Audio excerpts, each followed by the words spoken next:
So, Sharknado 3. Oh hell no. Or like, oh hell yes. Yes, I enjoyed the movie. It's a Sharknado film, like you expect. Um, Cameos are fun, for the most part, I'll say. Um, you know, you expect sort of ridiculousness when it comes to a Sharknado film. Um, and every time they do something just so ridiculous and over the top and crazy, uh, you think to yourself, oh, how can they top this? And they always somehow, some way, find a way to top um, a ridiculous part in the film.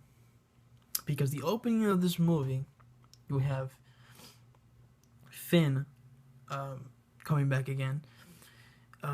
He's expected to go to the White House and get his like Medal of Honor for saving people from the Sharknado 2 times, and of course the president is played by Mark Cuban. Uh, and right after the bat, you get a just like in the second film, you get a Sharknado attack, or you get that in the first film as well.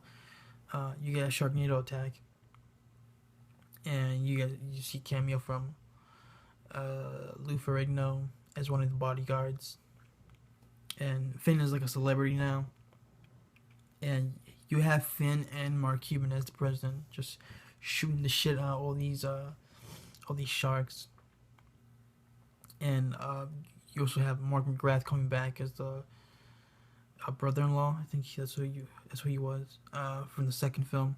He's only in the movie in the beginning. He lives, so he don't die. He might come back for part 4. But that's just an example how that whole scene, of course, is what you expect from a Sharknado film, just full on blown out ridiculousness, and that's fun. And the movie mostly takes place in Universal Studios in Florida, where you have Finn's daughter, and you get some of the other Terry coming back, and she still has her saw hand, her chainsaw saw, like little mini one, which I thought was kind of funny. And of course, more cameos from other celebrities. You have a cameo from Jerry Springer, Penn and Teller,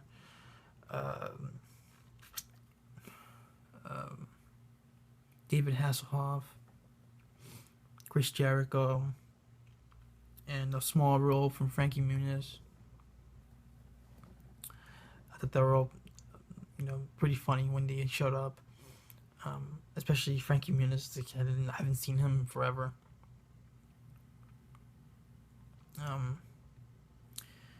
And you have Nova back. Nova, who was in the first film only.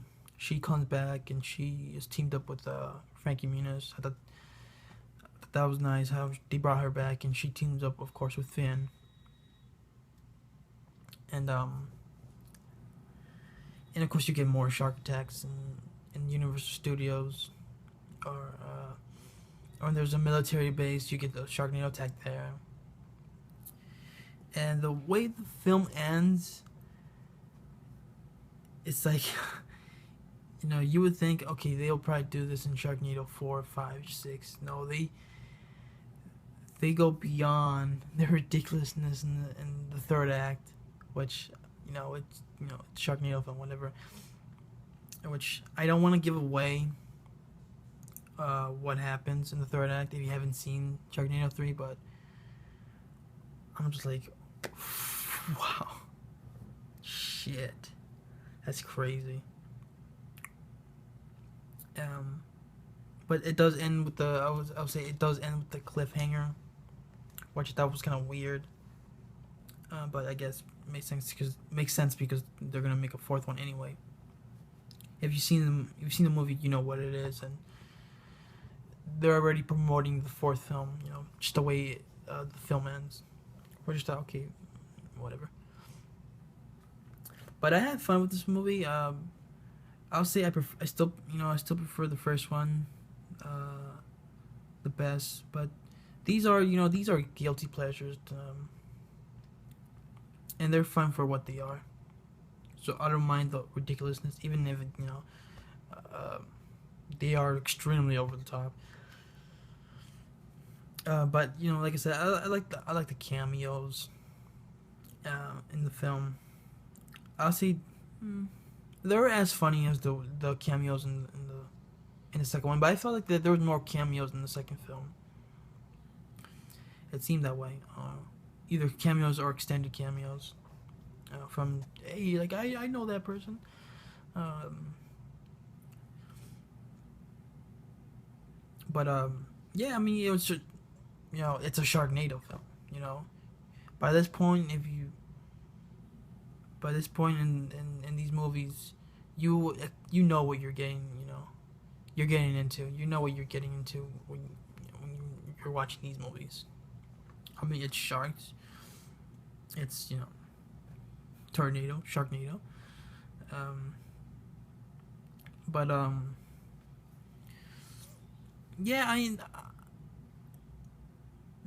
I would say there are the biggest the I'm one of my favorite parts in the movie is in the third act, which I don't want to give away, but let's just say they go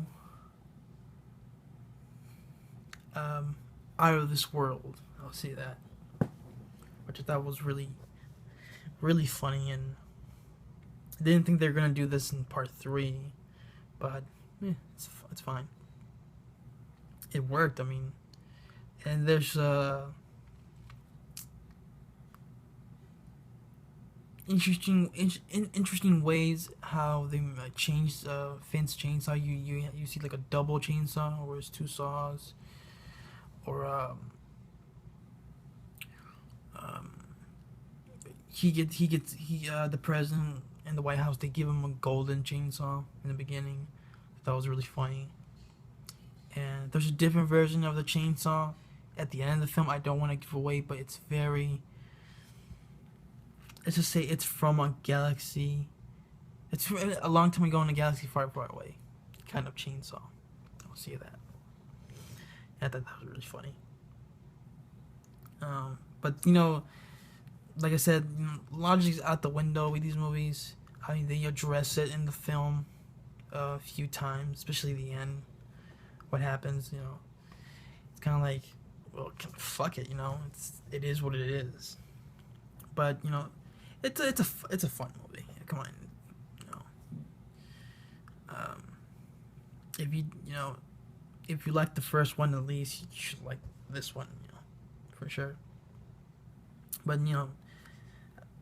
I have nothing much else to say except for, I guess I can't wait for part 4. See what else can they possibly do after what they did at the end of this movie? I cannot see how the hell can they top what they did. I know I probably said that with the second film, but let's see what the director, how he can possibly find a way to top this. So I don't know. Maybe he'll take it to Chicago this time. Give Zod Rider a cameo. Shout out to you, Zod Rider. Shout out. And or maybe go to Canada. That'll be interesting. Shout out to Victoria and James Cenobite. Sharknado goes to Canada. I want to see that. Or I don't know. Let's see. Okay. But those are my thoughts on Sharknado 3. Oh, hell no. And thanks for watching. And I hope you enjoyed this video, and I hope you enjoy Sharknado 3. Unless you're an type person. I'm just kidding. Yeah, come on. Sharknado. Alright, adios.